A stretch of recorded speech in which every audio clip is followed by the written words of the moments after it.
How do you feel about antitrust investigations into these big tech companies? I mean, yeah. So in general, I'm skeptical that. I've watched all the hearings. I'm skeptical that you can really apply antitrust as it exists. If you changed antitrust, then they might fall under it. But for antitrust, there has to be a harm from a consumer standpoint. It can't just be that they have all this influence and power and everybody just uses their service. It also has to have a material downside from the customer. Well, like banning mines, for instance. Really. Yeah, so you can't, but you really can't show that maybe it's bad for mines, but it's not bad for the consumer because it's not like I have to pay more for more expensive bananas because Facebook has cornered the market on bananas or something. So it's not going to work under the existing antitrust. Now, so I think that's true for Facebook. Apple no one even really seems to be asserting that it's a monopoly. It makes a product that just competes with other products. Google has done. So I approach these things with an open mind. I'm generally a free market guy. Google sound like they did some shady stuff that got brought up that I didn't know about. The thing with Yelp, was it? Do you know what I'm talking about? No, I don't. Well, I'm not 100% that there's some dispute there. I think it was with Yelp that they treated them badly. They wanted to. I don't remember exactly enough, so I don't want to say. But it was. And there was some other stuff, and I know the putting conservative sites on a list and then they suddenly disappear from the Google search results, which they did. Sometimes conservatives get this wrong because your Google results are different depending on what you've searched, and they fixed it quickly. But it was still weird that it must have it was accidental, but there's some switch they could flip. Why are people on a? So I guess I'm not totally denying that there are any of these problems, but I don't really think anyway. I don't think breaking up these companies would improve matters. Yeah, I don't disagree. I mostly agree that it won't improve things, especially when you consider that some of these platforms, YouTube, for instance, can't exist outside of Google itself. Right. Because it's subsidized by a lot of these other things. But here's an example. It's interesting. Two of my channels, Timcast News and Timcast, are blacklisted from Google. They will not appear. In fact, if you search for the title, you'll get Facebook videos instead. But this channel will, and I don't exactly know why that is. It could be that this channel is relatively new from this year, and there was a point where YouTube created a list, and they straight up eliminated a lot of these channels from their search. Interestingly, a lot of the people who got eliminated tend to be individuals promoting alternative platforms. Right. I mean, it could be. It could also be that's just what the algorithm thinks people want when they search these things. It's not necessarily nefarious. My channel literally doesn't come up on any page at all. It's just outright banned. So if you search for Timcast on Google, you'll get this channel, which is new, and my other channels just don't exist. You'd think that if you could actually limit the Google search to site, or you do site:/youtube.com, so that all search only goes to YouTube, won't come up. It's literally blacklisted. Interestingly, like I mentioned, many of the people who are on this blacklist, because there's a lot of personalities, independent commentators. They're all people who either have supported, say, like Minds or BitChute or other social media platforms. Well, and all of a sudden, we find ourselves on a list where you can't Google search us anymore. I'm currently writing a book about the regulation of speech on social media, and I'm trying to get a hold of Google, so I will ask them if I ever do. I've asked them, too, and they just don't have any answers. Yeah. They're like, that's strange. We'll look into it, and they know what's up. Nothing ever happens. Yeah, it's weird because I certainly don't think they hate me. I'm rather successful on the platform. Especially this channel is doing really, really well, and it does come up. I don't know what it is. Maybe it was a rogue employee. Oops, it was a mistake, and they put your name on a list or something. I have no idea. Big companies do make mistakes. Absolutely. My concern and I think there's a really interesting contrast between you as a libertarian and me as more of a liberal. Right. I'm like that is what the contrast is here. I'm all like regulate the company. Yeah. They're interfering with public, and you're like no free market. Yeah. I think it's great though because it's really funny how I think we actually agree on so much stuff, especially pertaining to like the radical left and the insanity. And they've somehow created this like big tent of liberals, libertarians, conservatives, moderates, whatever, opposed to them for the most part. Like we all get along, hang out. We're like, yes, we disagree on so much we don't talk about anymore. You know what I mean? Yep. But I am also always happy to call out, bad behavior by these companies. When I see people get banned for stupid reasons, you can come to me. I will share your story. I will look into it. I think that's the method for holding them accountable. I'm worried actually about harming conservative speech if you actually harm the platforms. I completely agree with that. Like if you got rid of 230, independent creators would be totally screwed. Actually, a friend of mine, Casey Maddox, tweeted it because Donald Trump said something about getting rid of 230 or something today. He tweeted it. He did again. And Casey Maddox tweeted. So here's what it would look like. Thank you, Donald Trump, for submitting this tweet. We will subject it to review, and it will appear on our platform within 4 days. Yep. Yeah, it'll be way, way worse. Yeah. I just think I'm in favor of reform, particularly to clarify what the terms of good faith moderation really mean. That might be fine. Yeah, because banning someone for saying learn to code, the bigger issue at hand for me is that if Facebook really wanted to, they could guarantee victory to any candidate. Yeah, but I think that would just be so bad for their, I think they wouldn't do that. But well, they banned some of the highest profile Trump supporters a year ago.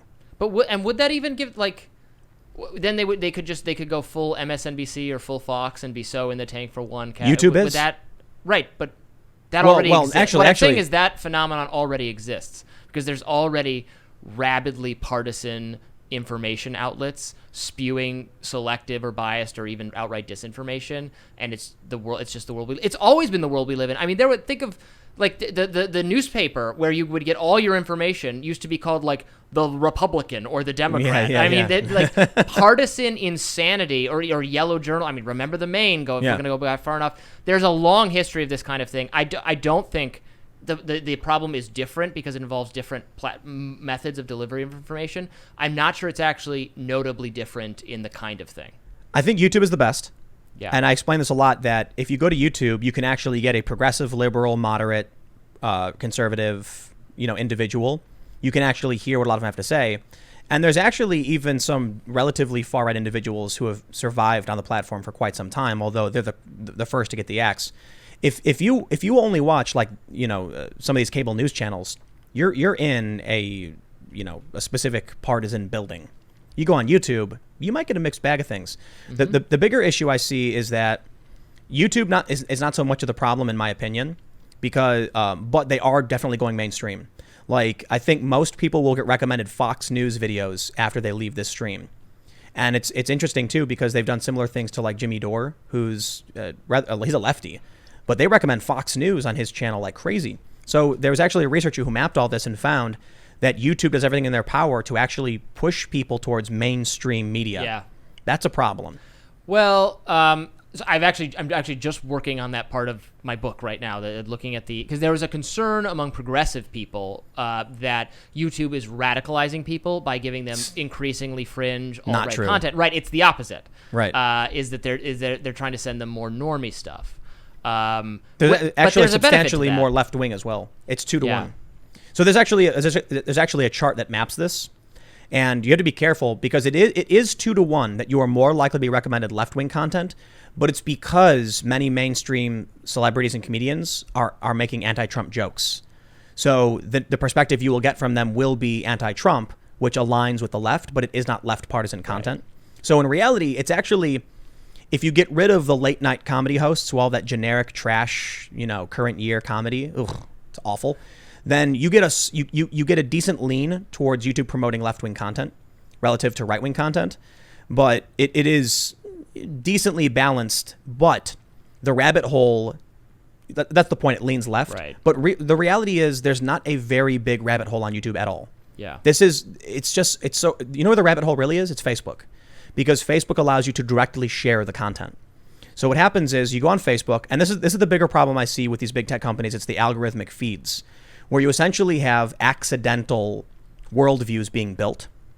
So someone will make a video, police brutality, and they'll post it on Facebook. Someone will see it. They get angry. Anger is the most likely to trigger a share. It's the emotion that triggers sharing the most. So they share it. Then Facebook says they like these words, and it keeps feedback looping similar content into them, and they keep sharing it. And so you get this mass spread of insane police brutality, where it actually happened where one of the top websites in the world at one point literally only wrote about police brutality. It was like a website dedicated to police brutality, and it cracked the top 500 websites in the world because Facebook was just pumping out like crazy. And that's a bigger rabbit hole. If you only ever see police brutality, then you're going to assume all the cops are like evil demons hunting people down and killing them. When in reality, we have 370 million interactions with cops, and a percentage of them go bad. and you'll be able to inundate someone's feeds endlessly with this kind of content, and Facebook was doing that. I think they changed it a little bit, but what's worrying to me is when you see the actual rabbit hole on YouTube. I don't know if you've ever seen this. Maybe I'll show you after. It's a video of Hitler, and he's doing Tai Chi with the Incredible Hulk, while some people from India are singing a nursery rhyme into what sounds like, some trashy dollar store headphones that they could only muster up as a microphone somehow. It's nightmarishly creepy. But what happened was parents were putting babies in their cribs or beds and giving them a tablet and then pressing play on nursery rhymes. And the algorithm was just grabbing keywords. So within an hour or two, it was nightmarish, weird. It's actually really great art, if you were to ask me. Like, if it was made for an art installation, I'd be like, incredible. The Hitler dancing in a bikini with a woman's body with the Incredible Hulk while someone sings nursery rhymes. Wonder what it means. But when you show it to babies and it's the only thing they see, it's going to start twisting their brains. So what happens? All right, fine, you got me. Babies should not watch videos of Hitler dancing in a bikini. All right, you got me. Well, I'm not saying pro regulation. You twist my arm. I'm not saying all of this to be pro regulation. I'm just saying that the company had to make changes because that was actually happening. But here's the main point I've mentioned. The problem with Facebook is if I showed you a video of the Incredible Hulk, the Joker, and Hitler dancing together, you'd be like, that's insane. Why is that nursery rhyme video being shown to kids?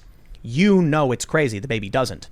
What if we did the exact same algorithmic manipulation, but instead of the Incredible Hulk, Hitler, and the Joker, I said Donald Trump, racism, and neo-Nazis. And the only thing you ever saw was a nightmarish amalgamation of things that just didn't really exist.